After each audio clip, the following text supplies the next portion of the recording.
Yeah, how you doing, everybody? I hope everybody's well. It's it's Friday. It's the 22nd of October, 2010, and it's later on in the afternoon. It's around about 4:30, and looks like a big storm's brewing up here in Ireland. So I don't know how long it's going to last. Probably going to last overnight, but anyway, hope everybody stays well, stays warm, stays well. I just want to talk about two things this week. I know I haven't made a little video in a while. I feel in making a lot of these videos I'm kind of preaching to the choir, as it were. Preaching to the already converted. So I think unless dramatic things happen, I think I'll cut back on the amount of videos I make. There's no real point. I think the vast majority of people who watch these videos know basically what's going on. Or if they don't, if they put a bit of effort in, they can find out. It's a disaster. That's all we're in. We're in a. Imagine we live in a sovereign republic that cannot borrow money anymore. And that's really what I want to talk about today. I want to talk about two things. I want to talk about. I'll put a link up to it, and you can go and have a look at it yourself. It's on the internet. It's a website called Zero Hedge, and part of it lists the group of senior or top bondholders within the Irish banking groups, specifically Anglo-Irish, that we paid all the money to. We borrowed all the money from the European Central Bank to bail out, and it lists them all out. And you can see they're mostly European banks. The vast bulk of them are European banks, and as we said, a lot of them are German banks. So we said all that before, and we know all that before. But just what's interesting is in the middle of it all, what happens is we have Goldman Sachs. They pop up, and as I often say in the world, like the world is really dead simple. It's all based around money and sex. That's all it's based around, money and sex. Nothing else. Everything else is an illusion. People tell you about Satanism and Freemasonry. That's all bullshit. That's all nonsense. It's all based around money and sex. That's all, nothing else. When you break down everything, that's what it breaks down to: money and sex, money and sex, money and sex. Can't get away from it. And so it is. Here we have a man, Sir Peter Sutherland, and he's up promulgating and pontificating about how we can't let down the bondholders, the senior bondholders within the Anglo-Irish banking group. Is it any wonder?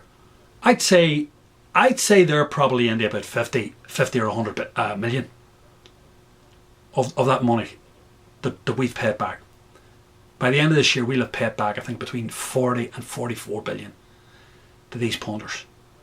So I am quite confident that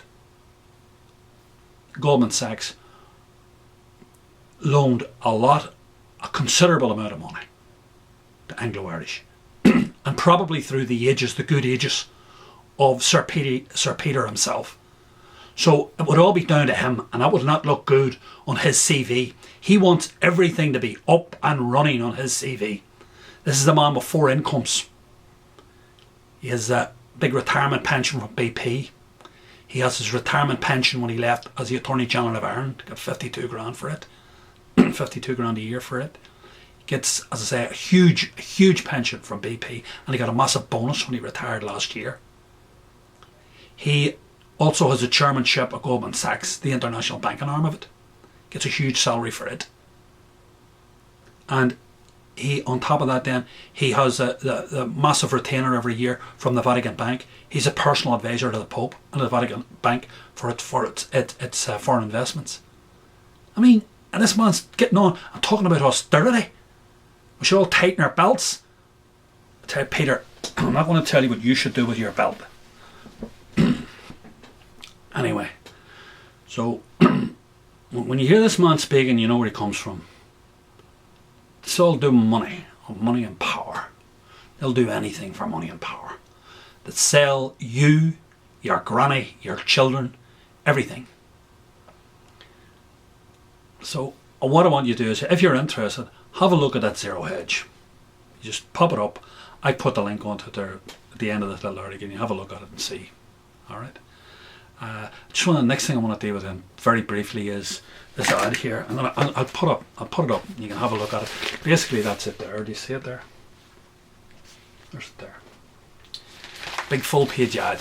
I'll put it up on the screen. You can have a look at it now.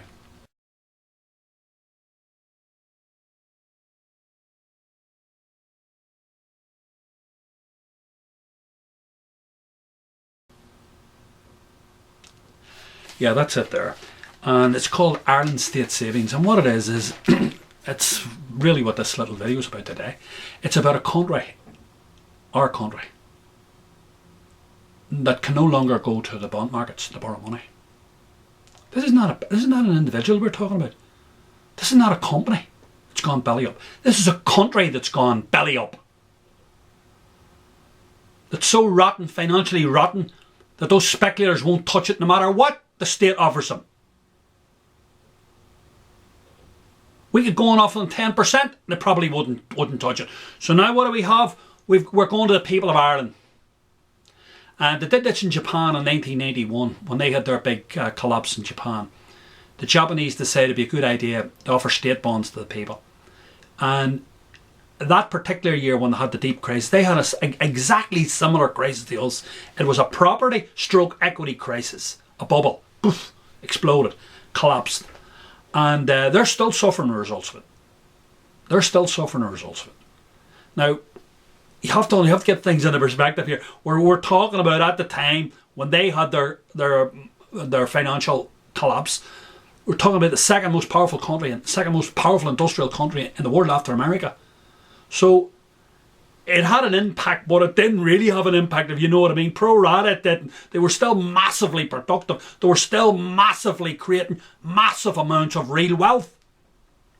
We must be the only country in the world. I want to know where it says in some economics textbooks. Please, all you economists out there.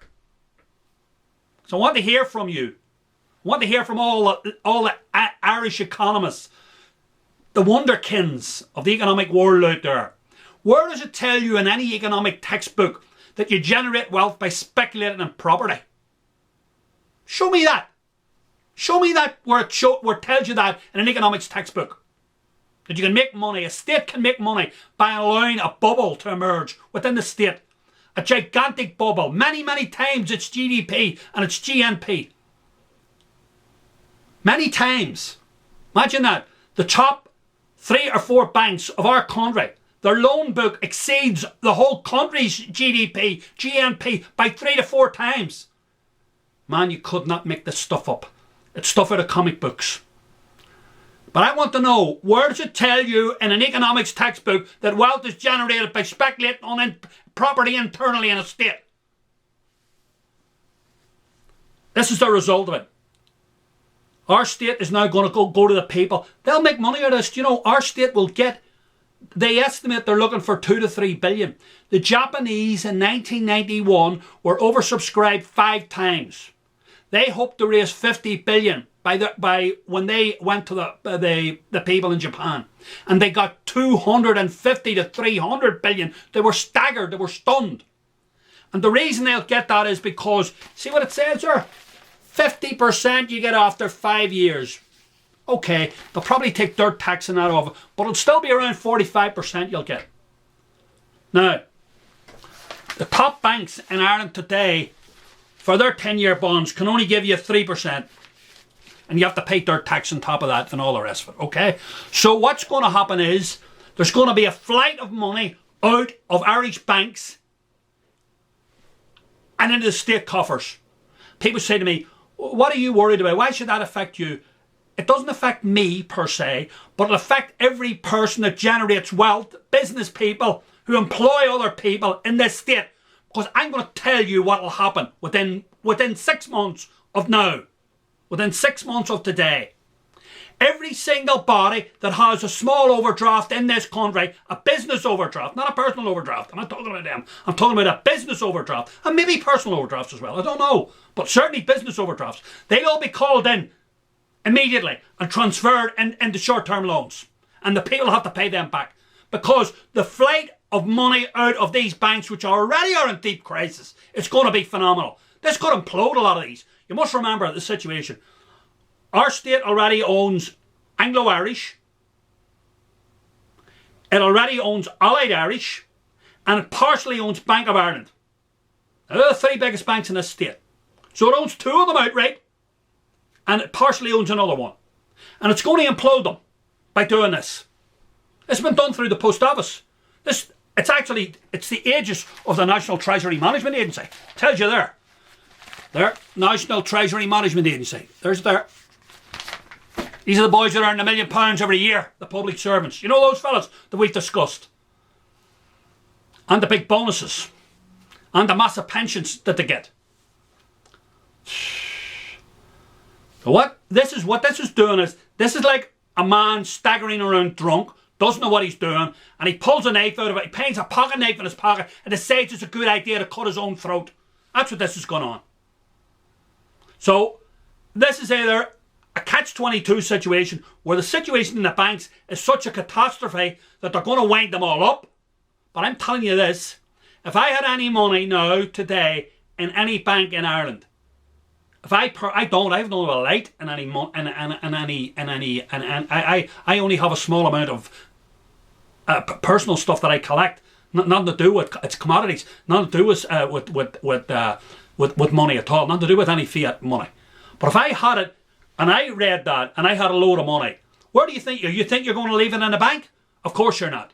So what's going to happen over the next month, 2 months, 3 months, 4 months, 5 months? There's going to be a massive run on every bank in this country. And the money's all going to be pulled out and given to the state. So what that tells me is that the banks, they have seen the real accounts for the banks. This fella, Elderfield, the financial regulator that we have, this fella from England, he's seen them and he's so shocked.